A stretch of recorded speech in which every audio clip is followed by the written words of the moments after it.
Kasi sometimes sa mga hindi natin kilala, nakakapag-share tayo ng yung mga bigat natin minsan, Totoo, di ba? totoo. Na hindi tayo i-judge kasi hindi nila tayo kilala. Kasi minsan, kapag kilala talaga tayo. Alam mo ang problema, madam, araw-araw meron naman talaga yan sa buhay natin eh, di ba? Correct. Tayo lang tao talaga ang mag-a-adjust dyan sa... Ano lang natin i-manage yun. Ano Correct. natin dalhin yung problema, ganun. Correct. Appear. Nag-agree yung parehas magulang, ano, Oo. 'di ba?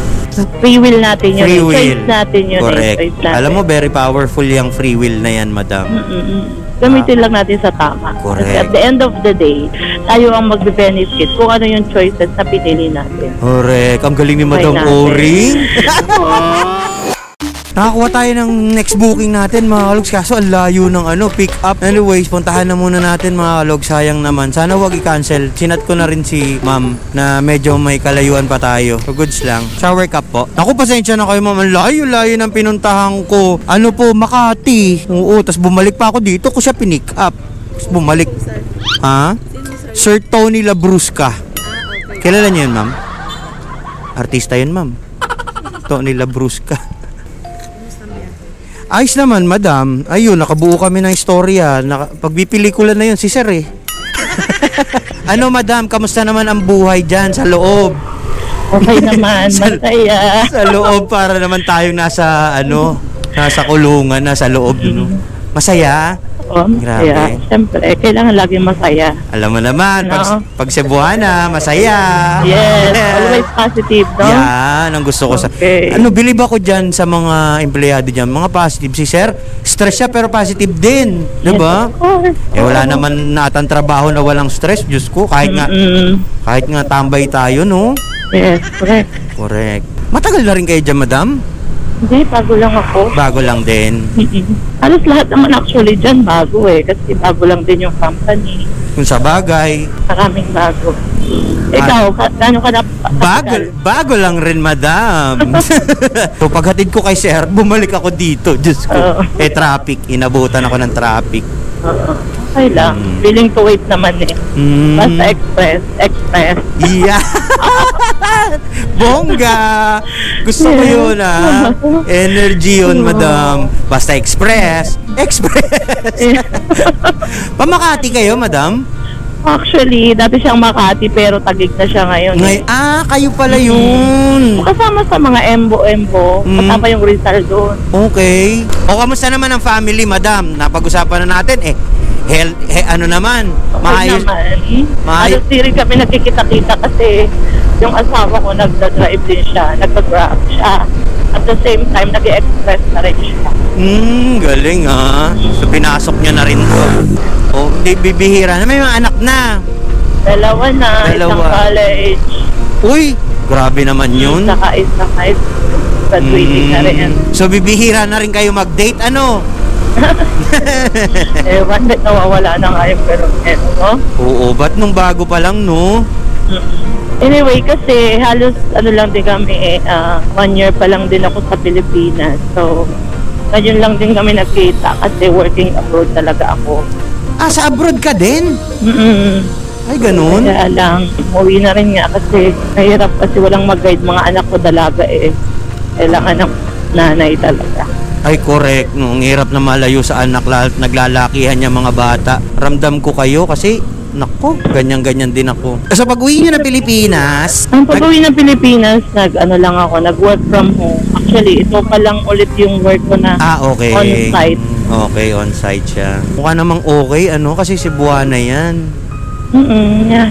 Kailangan talaga maging okay. Kailangan siya maging okay talaga. So, ang panganay nyo, college?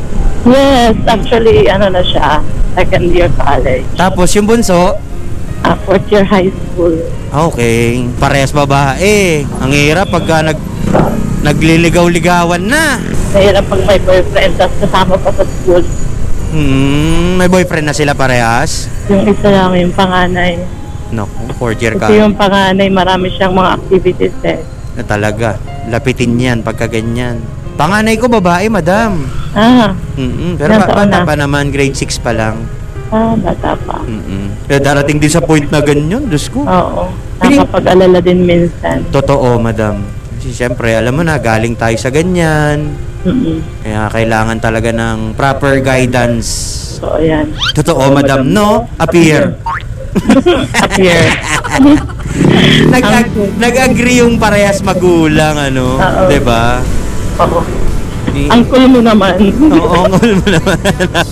Maganda yan, cool. Uy, good vibes lang tayo, madam. Ayoko ng yung boring yung biyahe natin. Di mo namamalayan, malapit ka na, oh. Oo. Diba? Maliban sa kadaldalan ko, nai-entertain kita. Maganda yan, lalo na pag traffic. Oo. Buti na lang kamo may Jabber Motocom tayo, nakakapag-usap tayo, di ba? Bili mo na rin si sir ng ganito. Nagbenta. 4-wheel yung na-drive na. 4-wheel. Malay mo, mag 4-wheel na rin tayo, di ba? Ito na, traffic na. Buti nga may mga ganito na ngayon, no? Oo nga, madam. Kasi kung dati sa mga jeep ka lang sa bus, late ka parati. Correct, di ba? Iba naman kasi taxi, pag na-traffic, nahirap. Etong motor kasi, pwede kahit singit-singit. Yan, mga ganito, di ba? Oh, bilis. Oo. Bilis siya. Kahit matatraffic ka lang talaga sa stoplight, ganun. Which is normal naman kasi nasa city tayo. Tayo mga kasingit, di tayo kasya. Sige po, mga kasya kayo. Kasya. Sige. Pasok.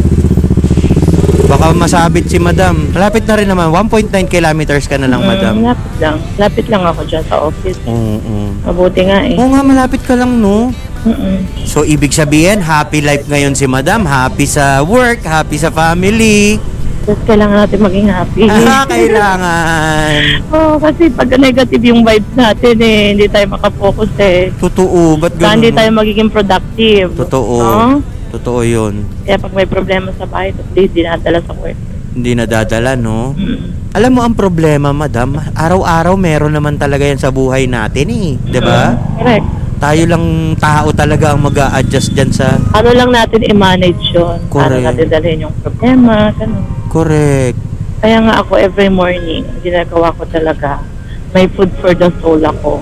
Hindi lang siya physical food. Kailangan din natin kumain ng soul, food for the soul. Word of God. Word of God. Kasi yun yung nagiging nagiging basis ng araw mo. Oo, no? Positibo yung nabasa mo, the whole day. Ano yun? Positive ka. Carry on mo, dala-dala mo yun. Kaninang umaga, maganda yung nabasa ko.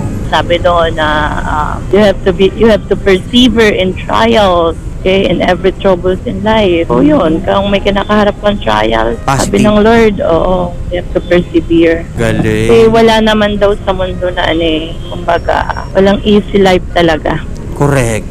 It's your own decision to make life easier, 'di ba? Napa-English ako doon, ha. Yun yung natin free will natin yun. Free will. Choice natin yun. Correct. Choice natin. Alam mo, very powerful yung free will na yan, madam. Gamitin lang natin sa tama. Correct. Kasi at the end of the day, tayo ang mag-benefit kung ano yung choices na pinili natin. Correct. Ang galing ni Madam O-Ring. Horoscope na horoscope ang dating. Para meron tayong diba? Hindi lang yung mga kailangan din natin ng tama yung sabi ko kanina, spiritual food. Kasi kung gutom yung physical natin, gutom din yung ating spiritual. Mismo. Yung feeling mong ang bigat-bigat ng araw mo, tapos makakapagbasa ka lang nun bago ka matulog. Naku. Yes, kailangan natin yun. Kasi it's our communication sa Panginoon. Correct. Communication natin yun sa Lord. Yes. Galing, ah. And God own everything, knowing God own everything, and God provide everything sa atin. Tulad ng word na mayroon tayo. All material thing na mayroon tayo. Galing yan sa Lord. Correct. Kaya, dapat lang maging grateful tayo every day. Yes. Meron man o wala. Kung i-compare natin ang buhay natin sa mga tao sa lansangan, kita mo yung mga homeless, tapos yung mga walang kakain, di ba? Correct. Paano tayo ka-bless? Correct. Hindi tayo katulad nila. Diba? So yun, that maging grateful tayo sa mga little things na meron tayo. Ang galing. So, very good, very good. Very good ka, ma'am. 5-star ka sa akin talaga. 5-star ka rin sa akin. Alam mo, masarap din sa pakiramdam na nakakapag, alam mo yun, may nakakausap kang ibang tao. Kaya ako napunta ako dito eh. Oo. Gusto ko yung may mga nakakausap ako. Oo. Mga hindi ko kilala. Mas bet ko yon. Kasi sometimes sa mga hindi natin kilala, nakakapag-share tayo ng yung mga bigat natin minsan, Totoo, di ba? totoo. Na hindi tayo i-judge kasi hindi nila tayo kilala. Kasi minsan, kapag kilala talaga tayo, pag nagsabi tayo, i-judge ka agad tayo. Well, actually, hindi ka pa nagsasalita, na-judge ka na. Oh, yun dun sa nga, mga yun nga. kilala natin. Mm. Galing, galing. Tsaka ano pala kuya, every day, every morning, bago ka magbabiyahe, mag-pray ka. Opo, meron tayo niyan kasi Tama. gabi-gabi. Mag-pray ka. Pag-pray mo yan, na maging smooth yung biyahe mo, na magkaroon ka ng maraming kuryente. Correct. Tapos at the same time, maging blessings ka at maging blessing sa'yo yung pasahero mo. Mismo. Ganon, diba? Maya't maya naman tayo Kasi lalo na yung ano mo, yung trabaho mo. Kasi risky to eh, nasa kalsada tayo eh, di ba? Oo naman, madam. Kailangan natin ng talaga protection. Tulad ng aming car nung nakaraan, nabangga siya ng 10-wheeler. Oo, di ba? Sabi ko nga lagi sa asawa ko, ang aksidente kahit ikaw ay maingat, kung hindi maingat yung kasama mo, yung nasa left or right mo, sa likod o sa harap mo, pwede kang ma-aksidente anytime. Mismo. Sabi ko sa kanya, but andun yung coverings ng Lord, yung protection niya na. Kapag may prayer ka every day, cover niya yung mga ano.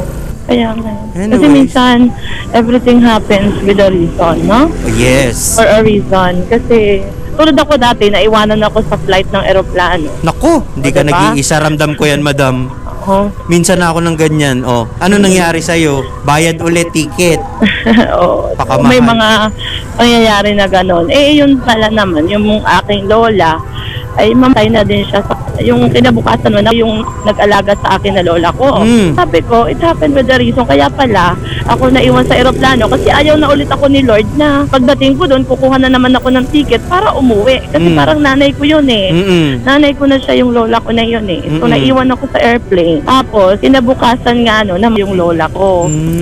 So, yun pala yung dahilan ng Panginoon. So, hindi ka na Sabi niya, ayaw ko nang gumastos ka pa ng sobrang laki. Kaya ako naintindihan. Kaya ang Panginoon, mayroon siyang dahilan sa lahat ng bagay. Correct. Kung bakit nangyayari sa atin. Dapat lang maintindihan mo yon sa panahon na nung time na naiwanan ka na, hindi naman agad-agad papasok sa isip mo yun eh. 'Di ba, madam? Correct. At saka nandun yung panghihinayang, Yes. tapos parang sinisisi mo yung sarili mo, Correct. bakit hindi ka naging maaga. Correct. Eh, nagkaroon ng problema, hindi mo akalain na may problema. So para bang naging ano ko at isa ko kasi lagi naman ako umaalis. Tapos hindi ko akalain na ganun kahaba yung traffic at magkakaroon ako ng delay ng delay. ano. Yun lang. Minsan tayo mga Pilipino, during that time na may problema tayo, hindi natin na maiisip pa yan eh. Oo. Diba? Eventually, ano na yan, late na yan natin maiisip na everything happens for a reason. Yes. Kaya salamat na rin ako sa Lord noon. Kaya pala, sabi ko, kaya pala ako na-delay. Hindi ako nakasama sa flight. Correct. Yung pala yun, sabi ko. Galing din talaga si God. Because you know, God knows ahead of us. Kaya kung ikaw ay talagang mayroon kang relationship sa Lord, alam ng Panginoon kung ano yung mangyayari sa'yo ahead eh. Kasi God is all-knowing God. Lahat alam niya. Correct. So, yung mga bagay na yon, alam na niya yon. Oo. Minsan, alam mo madam, minsan, tayo, hindi natin nakikita yon. Talagang Alam mo hindi yun? natin nakikita. Alam mo yun? Kasi Pero yung mga tao minsan binibigay ni God na nasa paligid natin, binibigay niya para ipakita sa atin o iparamdam. Gets mo?